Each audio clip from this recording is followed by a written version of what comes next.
You know, WWE continues to amaze me. WWE continues to amaze me of how bad these shows can get December. Last week, it was WWE Smackdown Live that was bad. This week is Raw. It's like Raw can't go two straight weeks without putting on a good show. One show has to be boring and none newsworthy. And this show was it. This was supposed to be a good show built around Roman Reigns and Rollins and Ambrose. And it looked like a complete failure of a show. You know why?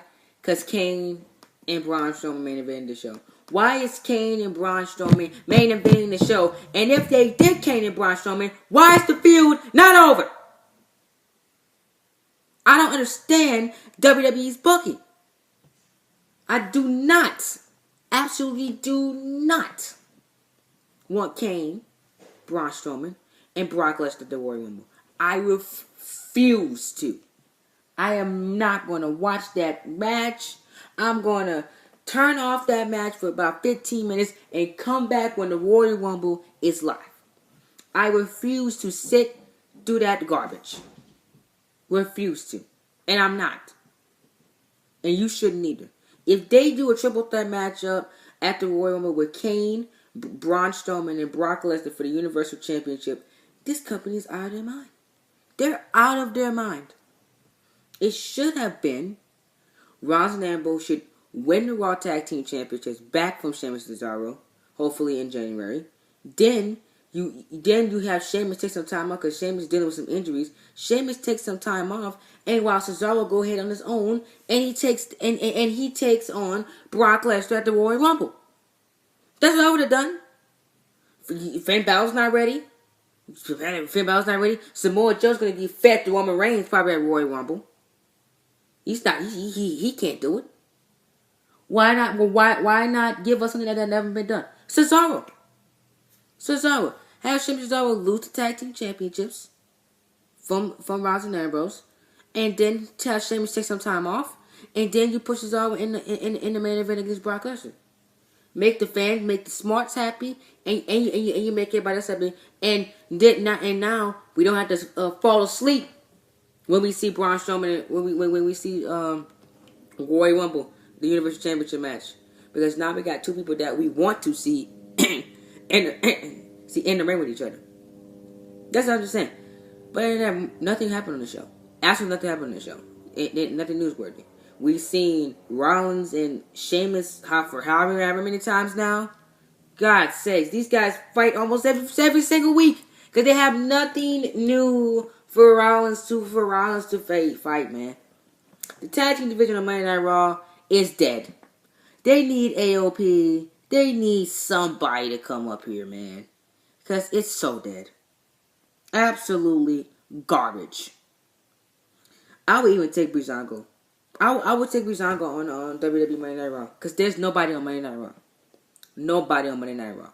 Absolutely awful. What else you got? Roman Reigns had an IC Championship match against Cesaro. Was nothing newsworthy. Reigns won again. Reigns got carried to a good match again for the second week in a row. But he's the best wrestler in WWE. Give me a break, man. Give me a break. This show was nothing of importance. The only thing you should go back and watch is basically the Bray Wyatt and Woken Matt Hardy promo. That's exactly what you should go back and watch.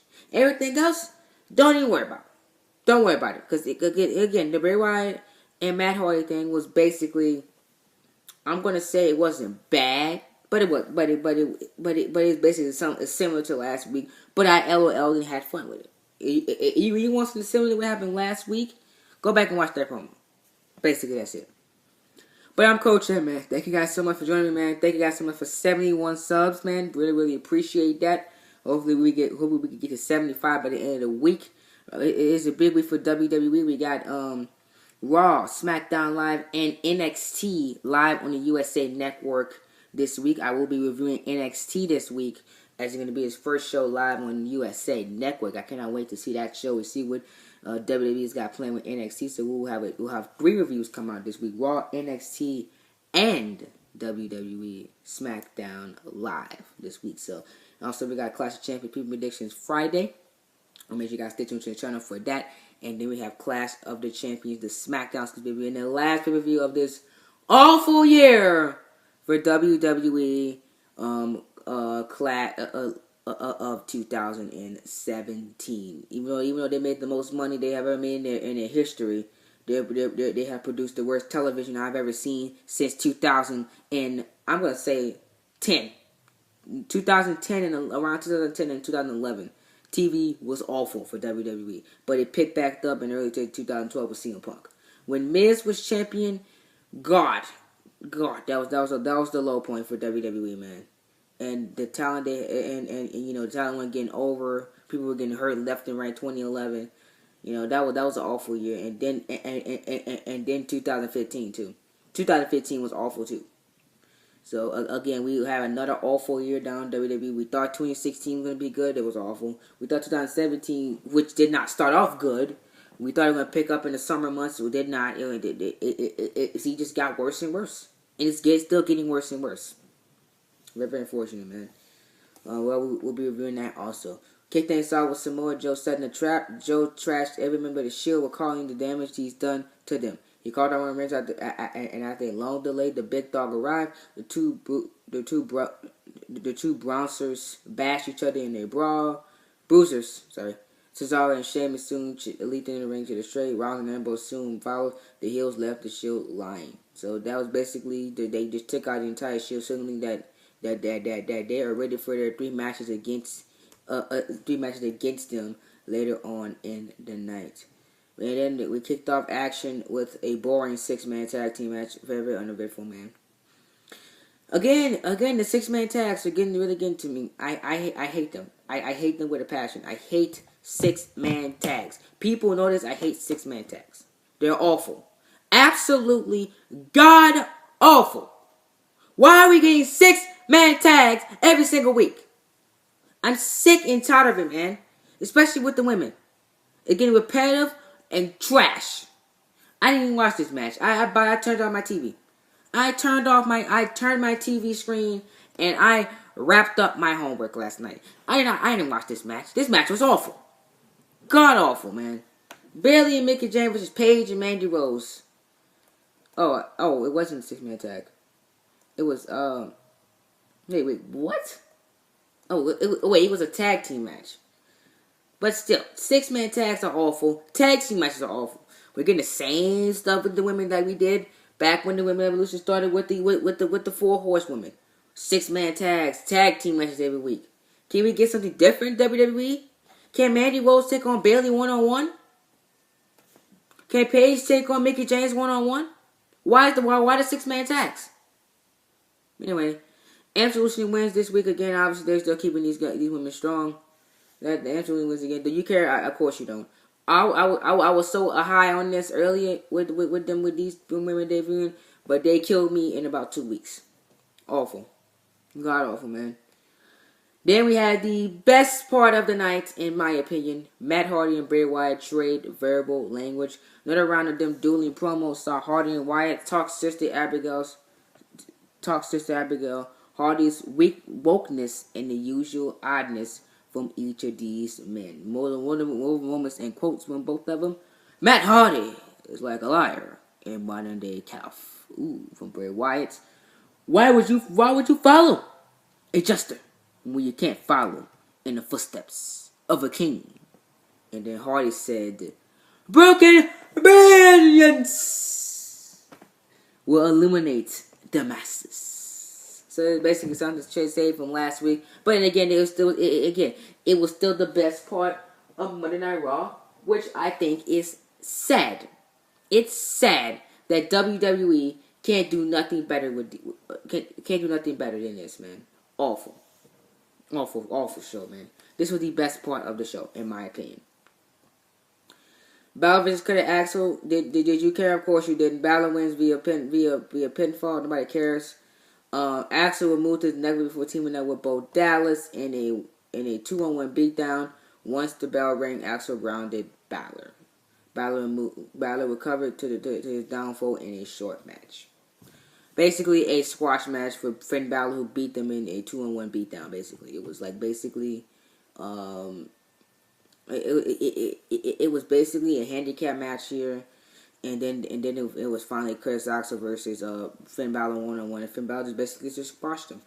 Poor Chris Axel, he has wrestled in almost a month now, just basically just got squashed by Finn Balor. Great job, WWE. Son of Mr. Perfect, though. Son of Mr. Perfect. Awful. Rollins versus Ambrose. Rollins versus Sheamus. To be honest, I really don't care. How many times do we have to see this match on my TV screen? It was a good match. Probably the best thing match-wise on the card. But I'm sick and tired of this match, man.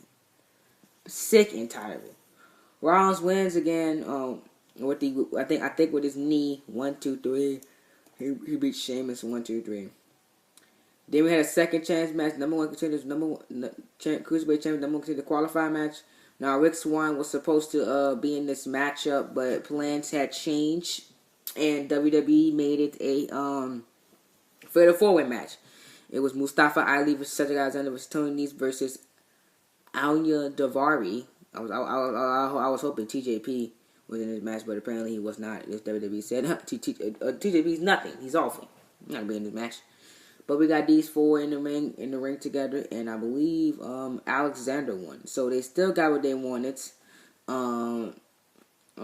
With Alexander, they still got what they so they still got the matchup they wanted here.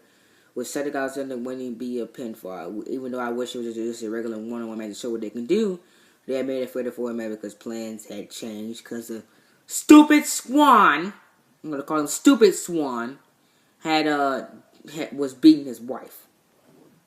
Idiot right there, man. 6 figures, man. 6 figures! Beating your wife, man. Awful.